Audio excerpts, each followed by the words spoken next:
sugestão ainda minha, né? Comprava livros. Como eu já havia comentado com vocês no último vídeo que eu devo ter soltado aí, que vocês viram, eu comecei a ver a investigação criminal, fiquei impressionada.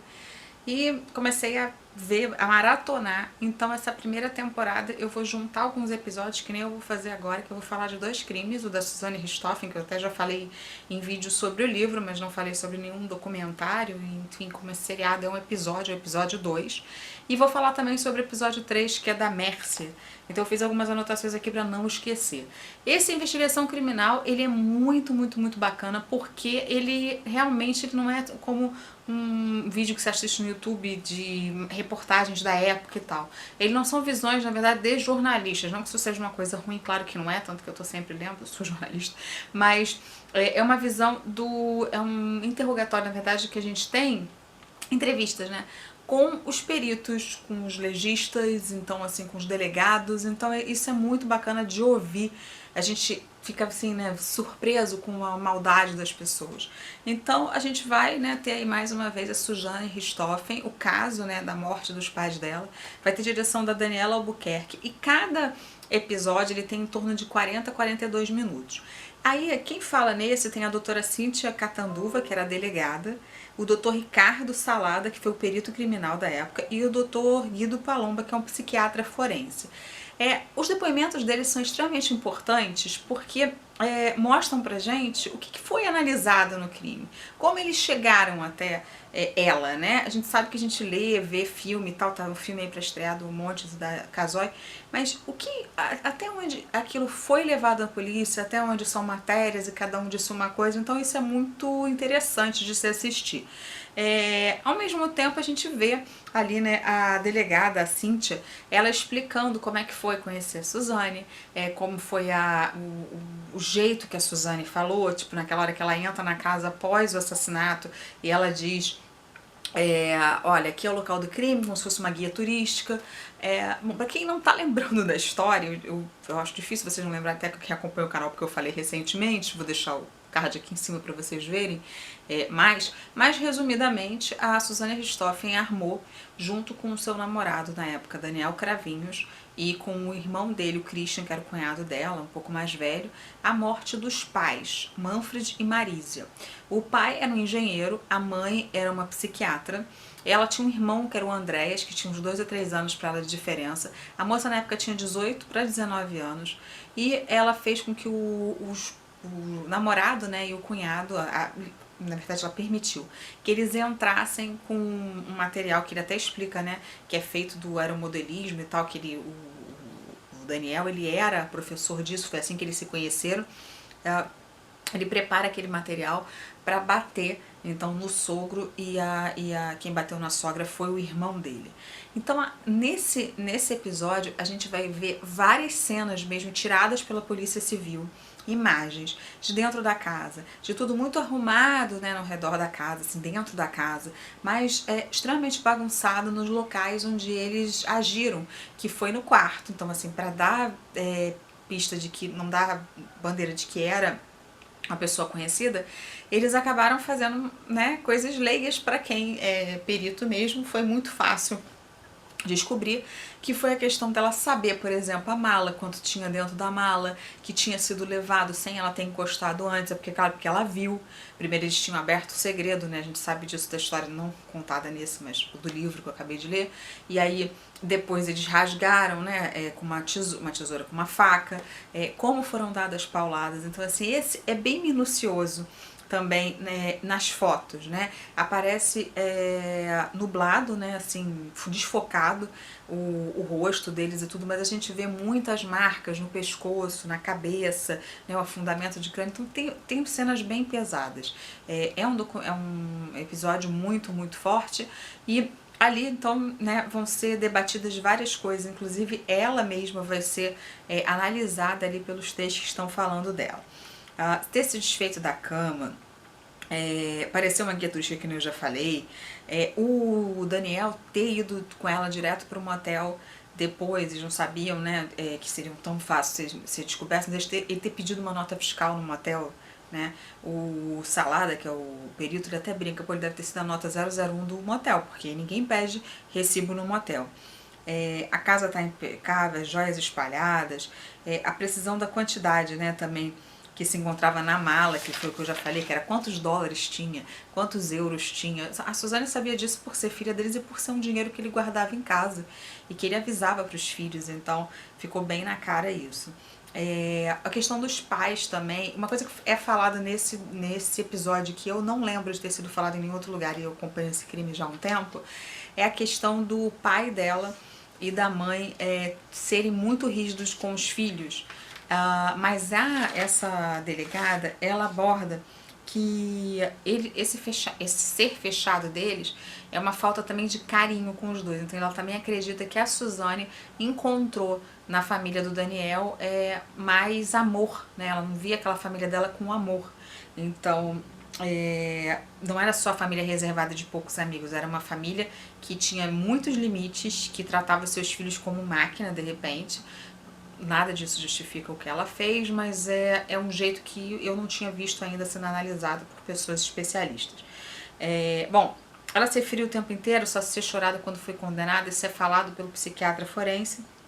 E ele diz também que a deformidade dela está em desejar as coisas, em obtê-las, utilizando aí meios como, por exemplo, a sedução para conseguir o que quer. Isso foi visto também, não é falado depois da cadeia e tal, como é no livro, né, no Assassino eu esqueci até o outro negócio, mas enfim, esse livro que eu acabei de ler do Ulisses, então, Assassino é uma manipuladora, acho que é isso.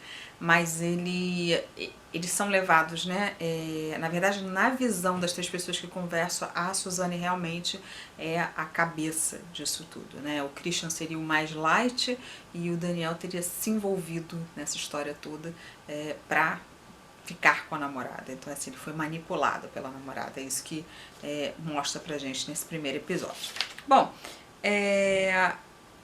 depois a gente vai conhecer a história da Mércia Nakashima.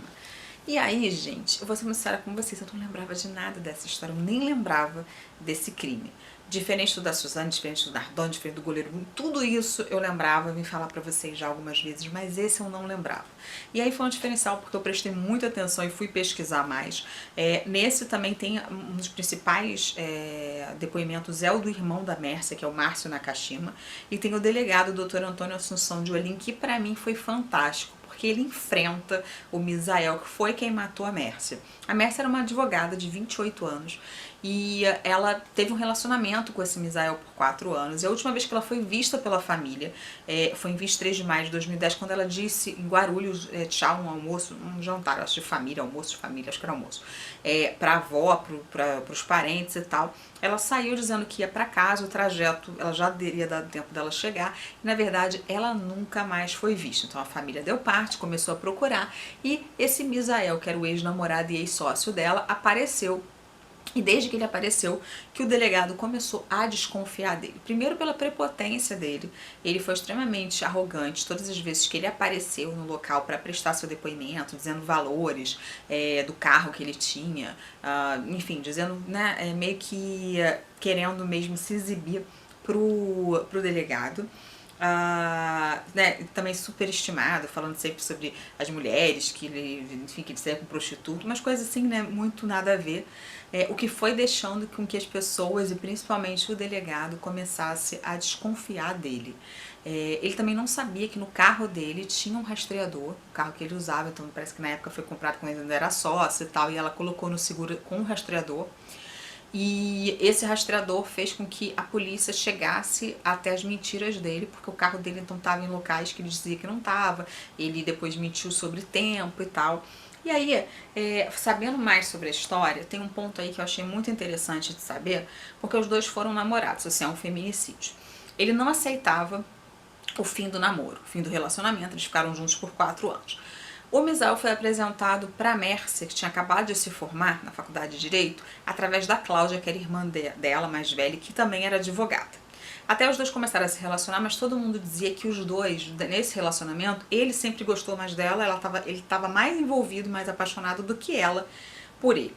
Até aí, isso é normal. Para as pessoas normais, quando a pessoa leva um fora, vai ficar triste, vai ficar traída e tal. Ela não teve traição, mas ela deixou de gostar dele, ela não queria mais ficar com ele, mas ela sabia da paixão dele por ela. Então ela usava ele, né? O delegado chega a falar isso, que era usava mesmo.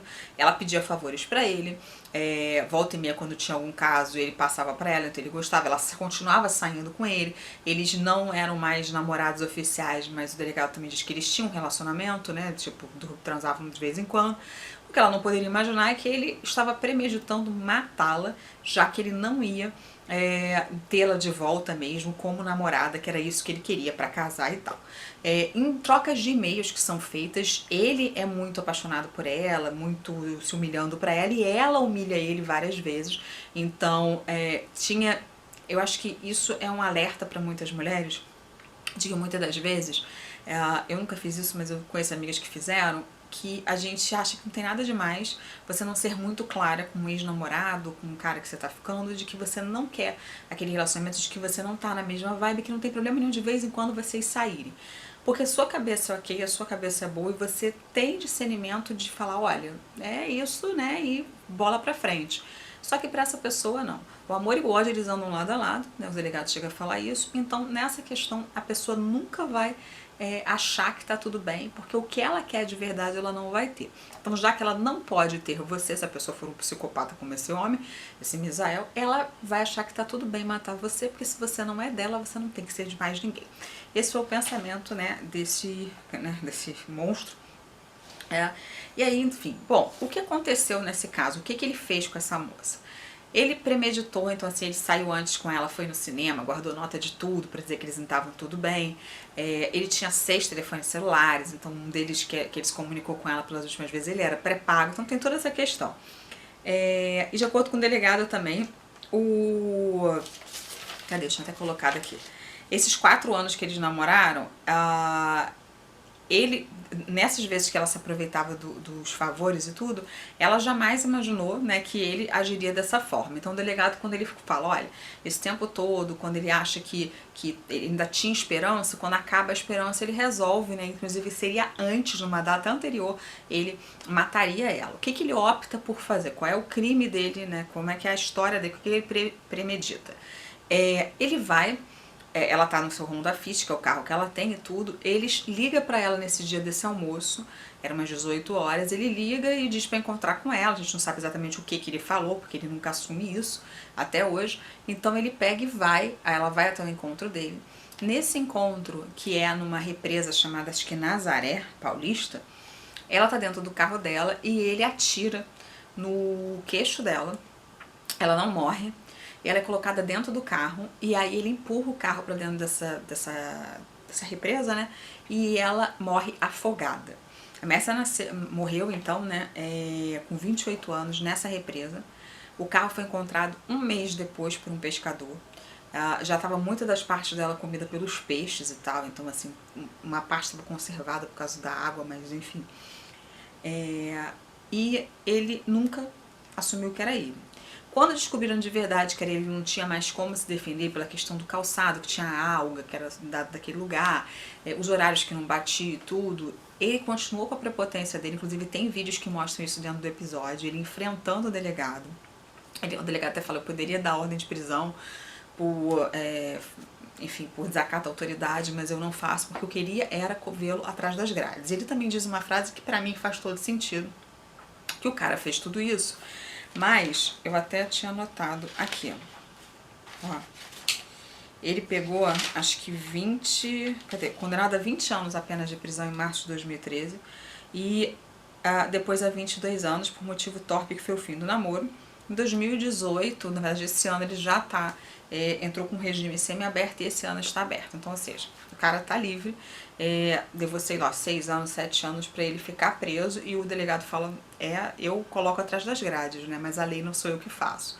Querendo dizer o que eu também penso, que é muito pouco tempo, pra a família então é uma dor eterna e casos como esse não deveriam ter uma segunda chance. Mas ele tá aí, ele tá vivo, ele tem filho, ele tem, enfim, né, tem a família dele, o monstro. A moça nunca mais vai poder voltar, né, pra fazer nada, não vai ter uma segunda chance na vida, acabou destruindo a vida dos pais, dos irmãos e tudo. E quando acontece tudo isso, quando é falado, ele não perde a pose dele, ele continua se achando. Então, assim, gente, foi um crime que realmente eu não conhecia, mas que me irritou profundamente. Os vídeos, meu pai espirrando, os vídeos, né, mostrando ele encarando como se ele fosse o correto, um cara extremamente nojento, prepotente, metido, e que infelizmente deve estar solto. Bom, esse aí foi o caso da Mércia, eu também contei da Suzane Richthofen, né? E eu fico impressionada como, por enquanto, todos esses que eu tô assistindo, nenhum deles sente nenhum remorso, nenhum deles chora, diz que tá arrependido, que não devia ter feito. Nem pra isso essa gente, né? Eles são tão ruins que eles não conseguem nem fingir que eles são bons. Vou ficando por aqui. No próximo vídeo eu vou falar de mais 3 casos pra vocês. Beijo grande. Tchau, tchau.